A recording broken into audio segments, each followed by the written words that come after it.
चल बोल, यहाँ कहीं को बुलाया? बोलना। तुम्हारी जितनी जरूरी बात नहीं है, पर आने वाले इलेक्शन में पार्टी मुझे टिकट दे रही है। क्या बात कह रही है, सचमुच? सिर्फ इतना ही नहीं, इलेक्शन खत्म होने तक मैं अपने पोस्ट पर ही रहूंगी। ये सच है? तेरे को पोस्ट देने वाला कोई अंधा था क्या? क्या कहा? तुम्हारे कहने का मतलब मैं इसके लायक नहीं हूँ? तेरी पार्टी में किसी को भी उठा के टिकट दे देते हैं क्या? तुम्हारी पार्टी में ऐसा होता होगा, मेरी पार्टी में टैलेंट की कद्र है। कितनी बार कहा कि मेरी पार्टी में आ जाओ, पर तुम मेरी बात सुनने को तैयार ही नहीं हो। देख रुद्रा, मेरे नेताजी जानते हैं कब किसको क्या देना चाहिए क्या नहीं, और सीएम रंगा के काम से नाराज हो चुके थे, इसलिए एमएलए की टिकट तुम्हारी झोली में आ गिरी। हाँ, लेकिन ऐसा हुआ तो है ना? तुम मेरे लिए खुश नहीं हो क्या? अरे रुद्रा, अरे मैं बहुत खुश हूँ मेरी जान। आजा, लेट जा, आजा आजा। तू एमएलए कैंडिडेट बन गई है, हाँ? साथ में जिला सचिव भी है। तुझे तो मेरे से भी बड़ी पोस्ट मिल गई है। अब जरा मेरी भी तो फिक्र कर। हाँ? मुझे तुम्हारी बहुत फिक्र है। अच्छा, इलेक्शंस के बाद मुझसे शादी कर लेना, फिर तुम्हारी चांदी। अरे यार कर दी ना बोरिंग वाली बात। अरे वो सब तो होता रहेगा, फिलहाल तो मस्ती कर लेते हैं। हे, व्हाट्सएप में देख क्या आया है।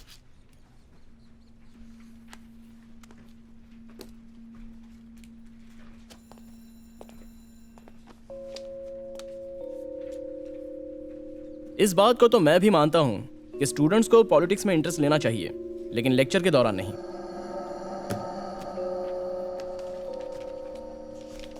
Sorry sir. थोड़ा इंटरेस्ट यहाँ पे भी ले लो। मुझे अभी के अभी पैसों की जरूरत है, पता भेजो, वहां ले आओगे?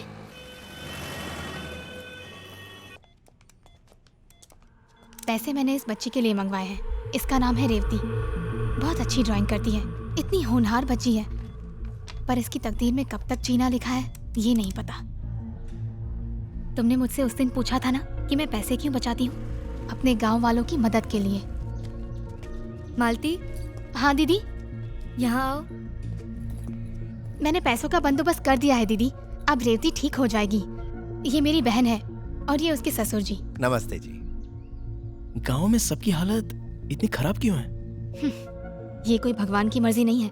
अन्नामलाई में बनी मर्क्यूरी की फैक्ट्री इसकी वजह है। लेकिन फैक्ट्री को तो बंद कर दिया गया था ना? फैक्ट्री बंद करने से क्या होगा? मर्क्यूरी का जहरीला कचरा तो वहीं की जमीन में दफन है। बेटा, WHO की रिपोर्ट ये साफ साफ कहती है कि मर्क्यूरी दुनिया का सबसे जहरीला पदार्थ है। जमीन में दफन होने के कुछ सालों बाद मर्क्यूरी मिथाइल मर्क्यूरी में बदल जाती है, जो मर्क्यूरी से भी कई गुना ज्यादा खतरनाक होता है। इससे उस जमीन में उगने वाले पेड़ पौधे, सब्जियां, पानी में मौजूद मछलियां, यहाँ तक कि उन्हें खाने पीने वाले इंसान भी धीरे धीरे मौत के मुंह में जा रहे हैं। बेटा, मर्क्यूरी का जहर फैक्ट्री के 25 किलोमीटर के इलाके में फैल चुका है।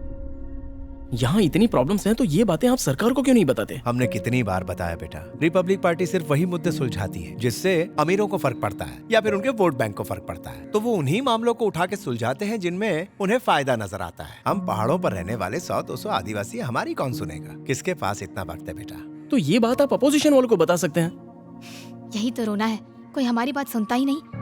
मिनिस्टर वीरा रेड्डी ने 20 करोड़ की रिश्वत लेकर रिपोर्ट में ये झूठ लिखवा दिया कि फैक्ट्री के आसपास मर्क्यूरी के मलबे को पूरी तरह से हटा दिया गया है और उस केस की फाइल भी बंद कर दी। हमने सबका दरवाजा खटखटाया, कई डिपार्टमेंट में गए, सॉइल टेस्ट करवाई, वाटर टेस्टिंग करवाया, इतनी गालियां खाई, ताने सुने, उसके बावजूद केस से जुड़े कई अहम और जरूरी डॉक्यूमेंट्स जमा किए। मेरे पास कई बड़े NGOs के प्रूफ भी हैं, लेकिन मैं लेकर किसके पास जाऊं? सालों पहले एक बेचारे आदमी ने फैक्ट्री को बंद करवाने के लिए खुद को आग लगा ली थी। अगर हम सब मिलकर आज अपने आप को जला भी देना, फिर भी हमें इस जन्म में न्याय नहीं मिलने वाला। डॉक्टर,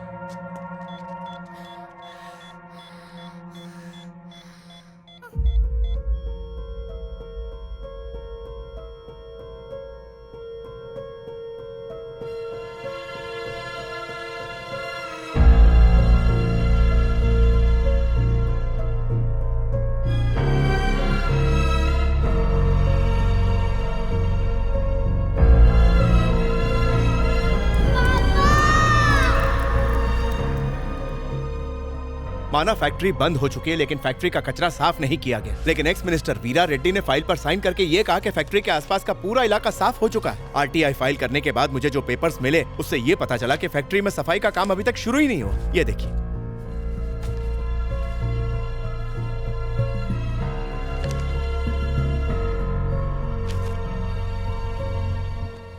कुड़ी, तुम्हारा गुस्सा जायज है, पर पॉलिटिक्स में कॉम्प्रोमाइज करने पड़ते हैं। और पार्टी के लिए फंड भी जरूरी है। 20 करोड़ की रिश्वत इसने सिर्फ अपने लिए नहीं ली थी। ये गलत है नेताजी। देखो, मीडिया की रिपोर्ट के मुताबिक हम इलेक्शन जीत रहे हैं। जीतने के बाद हम कचरा साफ कर देंगे, लोगों की सारी तकलीफें दूर कर देंगे, जमीन की खुदाई करके मर्क्यूरी को साफ करवा देंगे, और ये सारा काम पार्टी के फंड से होगा। इसीलिए ये बात दबी रहनी चाहिए। इससे कहिए फाइल यहाँ छोड़कर जाए। कोड़ी, फाइल यहाँ रखो। तुम्हें मुझ पे भरोसा नहीं है?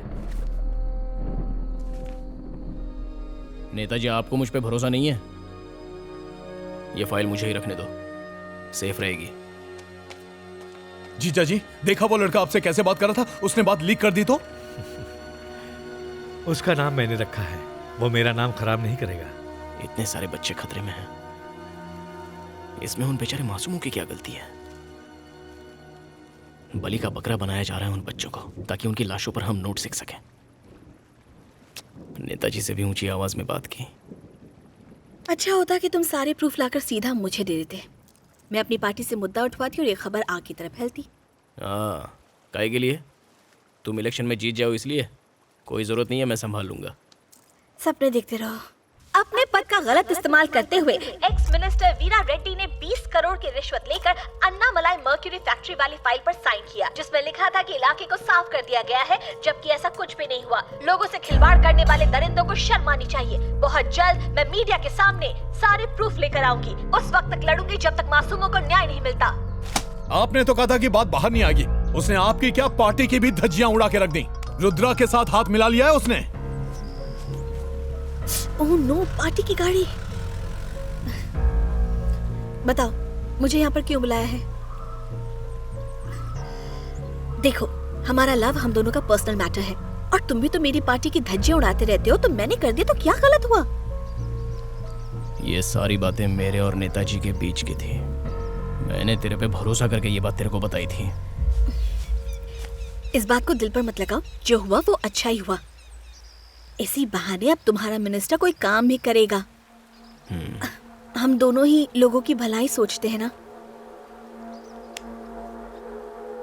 तूने ये लोगों की भलाई के लिए नहीं किया है, तूने ये अपने फायदे के लिए किया है। हाँ तो इसमें गलत क्या है?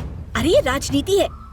अगर अपने बारे में नहीं सोचूंगी ना तो कुछ भी नहीं कर पाऊंगी। मुझे विधानसभा से संसद तक जाना है, और अगर तुम कोई एमएलए वगैरह भी होते ना तब भी मैं तुम्हारे खिलाफ लड़ती।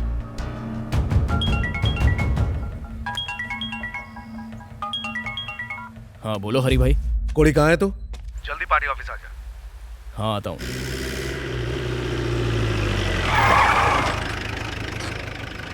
कोड़ी, क्या हुआ? कोई लोचा हुआ है क्या?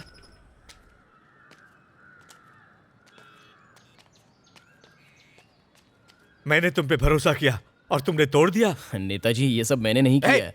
इसके बारे में कोई नहीं जानता था, फिर ये बात बाहर कैसे आई? या तो तू ऑपोजिशन के लिए काम करता है, या तुझे उसके लिए पैसे मिले हैं। ओए, ये सिर्फ पार्टी नहीं है, ये मेरे पिता का घर था और अब अपुन का घर है। इसकी वजह से अपुन ने अपनी माँ के साथ पिछले 10 सालों से बात नहीं की। वो अपुन को खाने के लिए भी नहीं पूछती, और 10 साल से अपुन ने भी उनको माँ कह के नहीं बुलाया। अपुन तो यहाँ पे सिर्फ अपनी पार्टी और नेताजी के लिए है, इसलिए सोच समझ के बात कर। तेरा ये ड्रामा बंद कर। तू नेताजी को चूना लगा सकता है, हम लोगों को नहीं। जो भी फैसला लेना है नेताजी लेंगे। अगर मेरे मुंह से ही बात सुननी है तो कल से यहाँ मत आना। नेताजी, ये आप। और जब तक मैं तुमसे ना कहूं, पार्टी ऑफिस में मत आना। तुम्हारे लिए मैंने बहुत कुछ सोचा था, पर तुमने मुझे निराश कर दिया।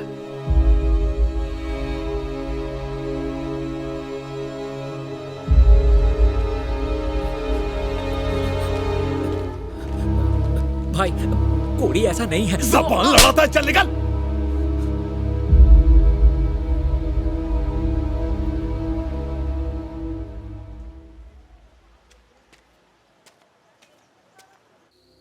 आग अभी भी उतनी नहीं फैली है। हम मीडिया से ये कह सकते हैं कि ये रूलिंग पार्टी की चाल है, पर अगर वो सबूत लेके कोर्ट में चला गया तो हम न सिर्फ ये बाई इलेक्शन हारेंगे बल्कि असेंबली इलेक्शन भी हारेंगे। सॉरी भैया, मैंने बेकार में तुम्हें इस मामले में घसीट लिया। मामला बेकार नहीं है, इसी की वजह से अपने पापा ने खुद को आग लगाई थी। अब ये बताओ कि इस मुसीबत को खत्म कैसे किया जाए? वो लौंडा खत्म तो मुसीबत भी खत्म। हाँ नेताजी, हम ये पहले कर चुके हैं। रास्ते का कांटा निकालना हम अच्छे से जानते हैं। क्या मतलब? किसी की जान लोगे क्या? तो और क्या, अगर उसे नहीं मारा तो हम सबके सब फंस जाएंगे। क्यों नेताजी, सही कह रहा हूँ ना? और कोई ये बात नहीं जानता कि उस कोड़ी के पास फैक्ट्री के पेपर्स और सारे सबूत हैं। वीरा जैसा कहता है करना पड़ेगा। ये पॉलिटिक्स एक दलदल की तरह है भैया। धोखाधड़ी, कीचड़ उछालना, छुरा भौंकना, ये तो सारी आम बातें हैं भैया। अगर तुम्हें इसमें टिके रहना है तो तुम्हें इस गंदी पॉलिटिक्स का हिस्सा बनना ही पड़ेगा। ये तुमसे नहीं होगा भैया, और ना ही तुम ये सब कर पाओगे। पॉलिटिक्स तू मुझे सिखाएगा क्या? जा जाके अपने लेक्चर के नोट्स बना जा। मेरे पास इसके लिए सही आदमी है, वो काम तमाम करके चुपचाप सरेंडर भी कर देगा। इन्हें देखकर तो लग रहा है कि इन्हें कुछ पड़ी नहीं है। आप तो ऐसे ही बैठे रहिए, मुझे ही कुछ करना पड़ेगा। पर मेरी एक बात सुनो। हाँ बोलो माँ। अम्बू बेटा, मैं शहर का रेलवे फाटक पार कर चुकी हूँ, मुझे जल्दी से लेने आ जा। हाँ मैं आता हूँ, मैं माँ को लाने जा रहा हूँ। तू रुक जा, मैं लेके आता हूँ। क्या? क्यों? माँ मुझसे बात नहीं करती इसलिए? कोई बात नहीं, मैं बात कर लूँगा। तू देखना, आने के बाद वो बात भी करेगी और साथ में खाना भी खाएगी। तू टेंशन मत ले।